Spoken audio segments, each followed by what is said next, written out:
छत्तीसगढ़ सरकार के 2 वर्ष पूर्ण होने के अवसर पर जांजगीर चांपा जिले में जनादेश पर्व का भव्य आयोजन किया गया। खोखराभाठा पुलिस लाइन मैदान में आयोजित इस कार्यक्रम में केंद्रीय स्वास्थ्य एवं परिवार कल्याण मंत्री श्री जगत प्रकाश नड्डा और मुख्यमंत्री श्री विष्णुदेव साय मुख्य अतिथि के रूप में उपस्थित रहे। कार्यक्रम के दौरान राज्य सरकार के 2 वर्षों की उपलब्धियों को जनता के सामने रखा गया। वंदे मातरम और राज्य गीत के साथ शुरू हुए जनादेश पर्व में केंद्रीय मंत्री जेपी नड्डा ने सरकार की कार्यशैली को जनता के विश्वास पर खरा उतरने वाला बताया। जेपी नड्डा ने कहा, जो कहा वह किया और जो नहीं कहा वह भी करके दिखाया। उन्होंने कहा कि छत्तीसगढ़ सरकार ने किसानों, महिलाओं, युवाओं और श्रमिकों के हित में संवेदनशील और प्रभावी निर्णय लिए हैं। सरकार बनने के पहले ही महीने में किसानों को 3,700 करोड़ रुपए से अधिक की सहायता दी गई, जबकि बीते 2 वर्षों में 1,25,00,000 रुपए का प्रत्यक्ष लाभ अंतरण डीबीटी किया गया। केंद्रीय मंत्री ने युवाओं के लिए पारदर्शी भर्ती व्यवस्था, 32,000 पदों पर नियुक्ति प्रक्रिया, लोक सेवा आयोग में पारदर्शिता और नालंदा लाइब्रेरी जैसी पहलों को भविष्य निर्माण की दिशा में मजबूत कदम बताया। महिलाओं के सशक्तिकरण के लिए महतारी वंदन योजना, आदिवासी विकास हेतु पीएम जनमन योजना और धरती आबा ग्राम उत्कर्ष योजना को उन्होंने सरकार की संवेदनशीलता का प्रतीक बताया। मुख्यमंत्री विष्णुदेव साय ने कहा कि छत्तीसगढ़ अब निरंतर सेवा और निरंतर विकास का सशक्त मॉडल बन चुका है। उन्होंने बताया कि प्रधानमंत्री आवास योजना, महतारी वंदन योजना और भूमिहीन कृषि मजदूर कल्याण योजना से आम जनता के जीवन में सकारात्मक बदलाव आया है। मुख्यमंत्री ने कहा कि नक्सलवाद के खिलाफ सुरक्षा, विकास और पुनर्वास की समन्वित रणनीति से राज्य को ठोस सफलता मिली है। कार्यक्रम के दौरान सेवा के 2 साल पुस्तक का विमोचन किया गया, विकास प्रदर्शनी का अवलोकन किया गया और हितग्राहियों से सीधा संवाद भी हुआ। जनादेश पर्व में बड़ी संख्या में जनप्रतिनिधि, प्रशासनिक अधिकारी और आम नागरिक उपस्थित रहे, जिससे आयोजन जनविश्वास और जनसहभागिता का प्रतीक बन गया। दीपक यादव, बिलासपुर संभाग ब्यूरो चीफ की रिपोर्ट। हमारे छत्तीसगढ़ के लिए बड़े सौभाग्य के विषय है कि भगवान जाजल देव के पवित्र भूमि जांजगीर में हमारे छत्तीसगढ़ के सरकार के सफलतम 2 साल पूरा हुए के अवसर में आज हमला आशीर्वाद देवर मंच में विराजमान है। विश्व के सबसे बड़े राजनीतिक पार्टी के राष्ट्रीय अध्यक्ष सबसे पहले हमारे सरकार के सफलतम 2 साल पूरा होने के लिए बहुत बहुत बधाई और शुभकामना देता हूं। और आज 3 करोड़ छत्तीसगढ़ की जनता के तरफ से हमारे भारतीय जनता पार्टी के राष्ट्रीय अध्यक्ष आदरणीय जेपी नड्डा जी के मैं स्वागत करता हूं। पिछले साल भी जब 1 साल पूरा हो रही से उस समय भी माननीय राष्ट्रीय अध्यक्ष जी हमला आशीर्वाद देहे पर आए रही और ऐसे हमारे राष्ट्रीय अध्यक्ष जी जो हमारे प्रदेश में पहले प्रभारी के रूप में भी काम करीन है और छत्तीसगढ़ के एक कोना कोना से परिचित हैं। ऐसे हमारे आदरणीय जेपी नड्डा जी जो 2023 के विधानसभा चुनाव के पहले राष्ट्रीय अध्यक्ष के रूप में छत्तीसगढ़ में आके हमारे सबों कार्यकर्ता बन के हौसला की अफजाई करें और 2023 में हमारी सरकार बनी। मैं एक बार फिर चाहूं कि राष्ट्रीय अध्यक्ष जी के बहुत बहुत स्वागत, अभिनंदन और आप सब कर्तव्य ध्वनि से बन के स्वागत करा। और आज के अवसर में मैं छत्तीसगढ़ के 3 करोड़ जनता का धन्यवाद भी देना चाहूं। उमन भारतीय जनता पार्टी ला आशीर्वाद देके हमारे देश के यशस्वी प्रधानमंत्री मोदी जी और उमन के गारंटी मोदी के गारंटी ला में विश्वास करके हमला सरकार में बैठाईने हमारे छत्तीसगढ़ के जनता के बहुत बहुत आभारी हैं। और ये 2 साल में उमन के विश्वास में खरा उतरे के प्रयास करे हैं।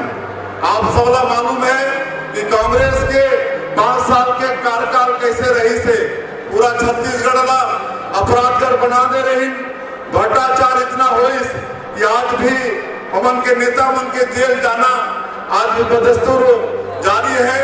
हमारे बेटा बेटी मन के वॉइस पीएससी जैसे पवित्र संस्था उनमें भी घोटाला हुई।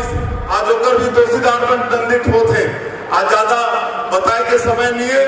हमारा राष्ट्रीय अध्यक्ष जिला सुनना है। इस योजना के तहत 94,000 वर्कर्स को उनको पौष्टिक आहार 5 रुपए में देने का काम अगर किसी ने किया तो वो विष्णुदेव साय जी की सरकार है। इसीलिए कहते हैं कि हमारी गांव गरीब वंचित पीड़ित शोषित दलित इनके लिए काम करने वाली सरकार है। आप याद कीजिए आज अटल डिजिटल सुविधा केंद्र के माध्यम से 4,500 ग्राम पंचायतों में विभिन्न योजनाओं के तहत असाधारण आदमी को उसकी किस्त मिल सके इसको सुविधाजनक बनाया है तो वह विष्णुदेव साय जी की सरकार ने करके दिया है। ये मैं आपको बताना चाहता हूं। अगर मैं युवाओं की बात करूं तो सबसे पहली बात कि युवाओं को सरकारी नौकरी में उनके एज को उम्र को 5 साल के लिए और रिलैक्सेशन देने का काम किया और युवाओं को नौकरी में 5 साल का और अवसर मिले ये काम किया तो विष्णुदेव साय जी की सरकार ने किया। अगर मैं बात करूं तो मुझे खुशी होती है कि 32,000 सरकारी नौकरियों का कार्यक्रम रिक्रूटमेंट का प्रोसेस चल पड़ा 32,000 और पारदर्शी तरीके से चला है। पारदर्शी तरीके से युवाओं को नौकरी लगेगी, पर्ची पर नहीं, सिफारिश पर नहीं, मेहनत पर नौजवान को नौकरी लगेगी। इस तरीके की व्यवस्था की है। पीएससी के एग्जामिनेशन को सीबीआई को थाम दिया गया है। बहुत जल्द उस पर एक्शन होगा और छत्तीसगढ़ की पब्लिक सर्विस कमीशन को फिर से पारदर्शी तरीके से रिकंस्टिट्यूट किया गया, उसको फिर से बनाया गया है। ये भी हमको ध्यान रखना चाहिए। नालंदा के तर्ज पर, नालंदा कैंपस के तर्ज पर यहां नई मॉडर्न लाइब्रेरी बन रही है। लगभग 24 अर्बन लोकल बॉडी यानी हमारे जो कॉर्पोरेशन और म्यूनिसिपैलिटीज हैं उसमें ये लाइब्रेरी बनने का निर्णय किया गया है ताकि हमारा नौजवान उसका लाभ उठा सके और उस डिजिटल लाइब्रेरी का सहायक पैदा करे। 2 साल के अंदर आपने विष्णुदेव साय जी ने 160 ITI को अपग्रेड किया है, उसको विशेष बनाया है, उसको समय के अनुकूल बनाया है, उसके कोर्सेज को वो बनाया है जो आज देश की और प्रदेश की आवश्यकता है। और इसमें लगभग 484 करोड़ रुपए खर्च करने का काम 2 साल के अंदर किया गया है। ये भी हमको ध्यान में रखना चाहिए। अगर मैं अन्नदाता की बात करूं तो हमारे यहाँ जो बोनस देना था पैडी पर, चावल पर, जिसे हम धान का कटोरा कहते हैं, हमें याद है, आप सब लोगों को मालूम होगा कि लगभग 3,716 करोड़ रुपए बघेल साहब बिना दिए बैरन चले गए थे। आज मुझे खुशी होती है कि विष्णुदेव साय जी ने 26 दिसंबर को यानी 13 तारीख को आपने सरकार दी थी और 26 तारीख को आपने 1 महीने के अंदर आपने 3,716 करोड़ रुपए किसानों को दिए। इसके लिए आपको मैं बहुत बहुत बधाई देता हूं, बहुत बहुत शुभकामनाएं देता हूं। ये कहना आसान होता है लेकिन करके दिखाना मुश्किल होता है। इसीलिए मैंने कहा था, जो कहा था वो किया है, जो नहीं कहा था वो भी करके दिया है। इसको हमको समझना चाहिए। आज मुझे खुशी है कि लगभग 1,25,000 करोड़ ये 1.25 लाख करोड़ यह किसानों के खाते में ट्रांसफर हुआ है पिछले 2 साल के अंदर। और उसी तरीके से पिछले 2024-25 में रिकॉर्ड मार्जिन में 14 मिलियन मेट्रिक टन धान हम लोगों ने प्रोक्योर किया 3,100 रुपए के प्रति क्विंटल के हिसाब से और 2 लाख किसानों को इसमें से रजिस्ट्रेशन हुआ है। ये भी हमको ध्यान में रखना चाहिए। हम लोगों ने ये भी तय किया हमारे अन्नदाता के लिए विष्णुदेव साय जी ने तय किया कि हम लगभग 11,000 प्रति एकड़ सब्सिडी देंगे किसानों को। किस पर देंगे? ऑयल सीड्स पर देंगे, मक्का पर देंगे, हम मिलेट्स पर देंगे, बाजरा पर देंगे और हम कपास पर देंगे। इसको भी हमने सुनिश्चित किया और 11,000 रुपए प्रति एकड़ के हिसाब से किसानों को इसकी भुगतान किया।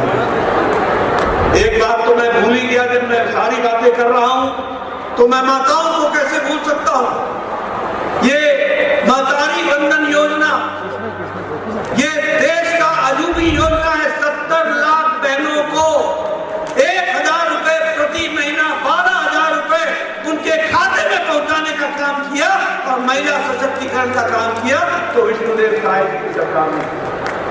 बोलो, मातारी बंधन योजना पहुंच रहा है कि नहीं पहुंच रहा है? जरा जोर से बोलिए, पहुंच रहा है कि नहीं पहुंच रहा है? माताओं का सशक्तिकरण हुआ है कि नहीं हुआ है? जो कहा था वो किया है कि नहीं किया है? ये भारतीय जनता पार्टी का रिकॉर्ड है और ये विष्णुदेव साय जी के सरकार का रिकॉर्ड है। उसी तरीके से हम महतारी सदन योजना बना रहे हैं, जिस योजना के तहत लगभग 52 करोड़ रुपए खर्च होंगे और उनके लिए, महिलाओं के लिए, उनको स्वावलंबी बनाने के लिए इसको उपयोग किया जाएगा। अगर मैं आदिवासी भाइयों की बात करूं तो तेंदुपत्ता को इकट्ठा करने के लिए जो उस समय कलेक्टर को इकट्ठा करने वालों को 4,000 रुपए दिया जाता था, आज उसे बढ़ा करके 5,500 रुपए कर दिया गया है। ये परिवर्तन किया गया। उसी तरीके से प्रधानमंत्री जनधन योजना के तहत लगभग 60,000 परिवारों को 2,121 गांव में लगभग 18 जिलों में इसका लाभ पहुंचा है और उनको हम हर तरीके की सुविधाएं देने का काम कर रहे हैं। हमारे आदिवासी भाइयों के लिए धरती आबा जनजातीय ग्राम उत्कर्ष अभियान के तहत 6,651 शेड्यूल्ड ट्राइब डोमिनेटेड गांव को जो 31 जिलों में फैले हैं उनमें भी विशेष करके इसका लाभ पहुंचाने का काम किया है। और सबसे बड़ी बात, आपने आदरणीय मोदी जी के नेतृत्व में और उनकी इच्छा शक्ति ने, अमित शाह की रणनीति ने और आपके द्वारा धरती पर उतारने का काम विष्णुदेव साय जी ने और गृह मंत्री विजय शर्मा जी ने नक्सलवाद को जड़ से समाप्त करने का काम जो उठाया है, उसके लिए मैं विशेष करके बधाई देता हूं। मुझे याद है छत्तीसगढ़ का मैं प्रभारी था, मैंने झीरम घाटी की घटना देखी है। आज मैं बड़े जिम्मेवारी के साथ कहना चाहता हूं, झीरम घाटी की घटना की जानकारी और अंदर की खबर कोई और नहीं दे रहा था, उनके बीच के लोग ही अपने लोगों को मरवाने के लिए लगे हुए थे और नक्सलवाद से संपर्क कर रहे थे। जब घोड़ा घास से दोस्ती करेगा तो खाएगा क्या? जब रक्षक ही भक्षक बन जाएगा तो छत्तीसगढ़ की आम जनता का होगा क्या? ये जब मोदी जी की डबल इंजन की सरकार में, जब हमारी सरकार विष्णुदेव साय जी की बनी 2 साल के अंदर, और आपको मालूम है अमित शाह जी ने कहा हुआ है कि आने वाले समय में हम नक्सलवाद को जड़ से उखाड़ के फेंकेंगे और उसको समाप्त करेंगे। इसके लिए मैं विशेष करके बधाई देता हूं। आज नक्सलवाद बहुत सीमित गांव और जिले में रह गया है, उसकी भी तैयारी हो रही है। लगभग 2,500 के आसपास नक्सलियों ने सरेंडर किया है, 1,853 अरेस्ट हुए हैं। उसी तरीके से नक्सलाइट में हिडमा और बसव राजू जैसे को भी उनकी जीवन लीला को समाप्त करने का काम किया है, तो इस सरकार ने किया है। हमको ध्यान रखना, कांग्रेस की सरकार उनसे दोस्ती करती थी, समझौता करती थी, समय निकालती थी, ये सीधी टक्कर लेने का काम किया तो मोदी जी के नेतृत्व में डबल इंजन की सरकार ने और विष्णुदेव साय ने उसको जमीन पर उतारा है, ये मैं कहना चाहता हूं। आप भूल गए होंगे प्रधानमंत्री आवास योजना, बघेल सरकार ने, भारत सरकार प्रधानमंत्री आवास योजना देने के लिए आतुर थी, लेकिन बघेल सरकार डकार गई थी। 15,000 हाउसेस को हमने सैंक्शन किया था, लेकिन उसमें